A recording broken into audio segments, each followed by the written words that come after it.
I've seen some stuff out there that, now some of that stuff I wouldn't do again. Joseph Keenan is happy to be in this seat instead of a driver's seat. I didn't realize that place was 310 square miles until I went to work there. That's a lot of acreage. And as a truck driver, he logged a lot of hours. 34 years.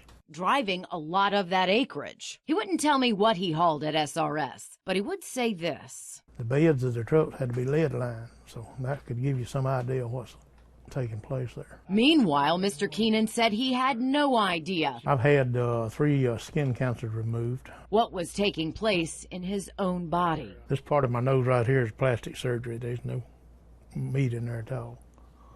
And then right up in my eye, corner of my eye, I had another one, and on my ear, I had to have another one removed. He also had a cyst on his neck, a deteriorating spinal system, and a lump in his lung causing COPD-like problems. He believes all are a result of working all those years at SRS. According to my heart doctor the other day, that it's not going to get any better. Lately, neither has his faith in the government he served. That's because he believes the government owes him some money, and quite a bit. Under the Energy Employees Occupational Illness Compensation Program Act, workers at DOE sites like SRS would be compensated in the event they got sick because of what they were exposed to on the job. Its mission statement on the Department of Labor's website promises timely, appropriate, and accurate decisions and prompt payment. But for Mr. Keenan, the process has been anything but prompt. Here's his application from back in 2001. I've been denied 3 times, I believe it is already. Even though he's had skin cancer 3 times. According to this, a man working as a scientist at SRS had his application accepted for basal cell carcinoma on his arm. Mr. Keenan had it on his eye and his nose, his ear, a squamous cell carcinoma. The man who got his claim accepted isn't just any example, by the way. He's an example for the Department of Labor, taken right out of its policy and procedure manual. I know many of you think the government doesn't work.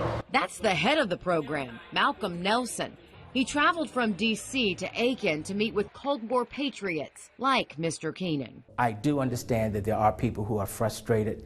I understand that frustration. Frustration because of how long this process can take, even though Nelson was happy to tell us he's seeing claims resolved in under a year now. But some SRS workers are waiting years. Mr. Keenan's been dealing with this for 15 years. Unfortunately, we know there are other cases that don't go that quickly. His suggestion? Keep applying. I have found that persistence works with this program. But appeals can only make the process longer. And then there's this. You can reapply with a new illness. But by then, some are too busy fighting cancer to keep fighting the government. Somebody's eyes need to be opened up. I don't know what it is.